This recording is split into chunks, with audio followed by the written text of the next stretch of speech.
আসুন একটা গল্প শুনি। ধরুন আমাদের হোস্টেলে সদস্য সংখ্যা ৩০ জন।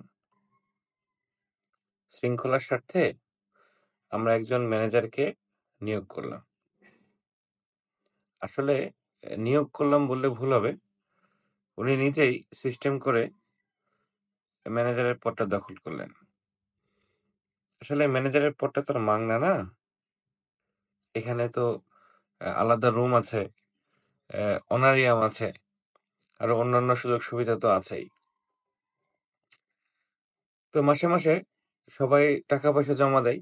সে অনুপাতে বাজারঘাট করা হয়। ইন্টারনেটের বিল দেওয়া হয়, বিদ্যুৎ বিল দেওয়া হয়, বাবুর্চির খরচ দেওয়া হয়। আনুষঙ্গিক সবকিছুই এই যে সবাই প্রতি মাসে যে টাকা দেয়, সেই টাকা থেকে দেওয়া হয়। কিছুদিন পরে সেই ম্যানেজার বলা শুরু করলেন, "আমি তোমাদেরকে খাওয়াই, আমি তোমাদেরকে পড়াই, তোমাদেরকে ইন্টারনেট সুবিধা দিই, তোমাদেরকে বিদ্যুতের সুবিধা দিচ্ছি। অন্যান্য সবকিছুই আমি নিজে করছি। তো তোমরা যদি বেশি তেড়িবেড়ি করো, তাহলে তোমাদের সবকিছু বন্ধ করে দেব। ইন্টারনেট বন্ধ হয়ে যাবে, বিদ্যুৎ বন্ধ হয়ে যাবে, খাওয়া-দাওয়া বন্ধ হয়ে যাবে এবং আনুষঙ্গিক সব ক্ষমতা, সব সুবিধাগুলো বন্ধ হয়ে যাবে।" তো জনগণ মানে এই হোস্টেলের যে সদস্যগুলা ছিল, সেটা একসময় খুব অতিষ্ঠ হয়ে গেল। অতিষ্ঠ, বিরক্ত হয়ে একসময় সবাই আন্দোলন করে সেই ম্যানেজারকে দৌড়ানি দিয়ে বের করে দিল। তারপর কি হলো? সবাই পরামর্শ করে সবার আলোচনা সম্মতিক্রমে একজন তত্ত্বাবধায়ক নিয়োগ করা হলো। তত্ত্বাবধায়ক নিয়োগ করার পরে তত্ত্বাবধায়ক যখন বাজার করতে গেলেন, যেয়ে দেখলেন পুরনো ম্যানেজার হাজার লক্ষ টাকা সেই বাজারে সদাইয়ের দোকানে বাকি করে গেছে। তো তারা নতুন করে আর নতুন কোনো সদাই দিবে না। পুরনো বকেয়া আগে পরিশোধ করতে হবে। বিদ্যুৎ বিল দিতে গেছে। পরে বিদ্যুৎ বিল দিতে যেয়ে দেখে লক্ষ টাকা বিদ্যুৎ বিল আগে পুরনো বাকি আছে। তারা পুরনো বিদ্যুৎ বিল যদি জমা না দেয় তাহলে আমাদের লাইন কেটে দিবে।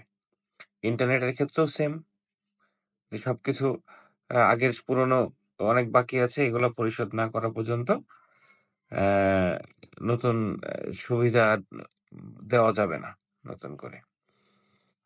তো এইভাবে হোস্টেলের সদস্যগুলা এখন আ খেয়ে না খেয়ে অর্ধহারে হ্যাঁ, জীবনযাপন করছে। বিদ্যুৎ পায় তো বিদ্যুৎ পায় না, ইন্টারনেট পায় তো ইন্টারনেট পায় না। এই সবকিছু সব সুবিধাগুলাই অনেকখানি কমে গেছে। কারণ কি? ওই যে বিগত ম্যানেজারের বিভিন্ন বাকি বকেয়া এগুলা পরিশোধ করা লাগছে। আর এর ভিতরে কি হচ্ছে জানেন? এই যে পুরনো যে ম্যানেজারের কিছু লোকজন ছিল, তারা বলছে, "দেখছো? আগেই কিন্তু আমরা ভালো ছিলাম। আগেই কিন্তু ভালো ছিলাম। আগেই অনেক সুন্দর ছিল।" তো এই গল্পের একটা মোরাল আছে আরকি। গল্পটা বর্তমান সময়ের সাথে অ্যা খুবই সমন্বয়। এখন বলেন, দোষ কার? নতুন তত্ত্বাবধায়কের দোষ? নাকি পুরনো ম্যানেজারের দোষ?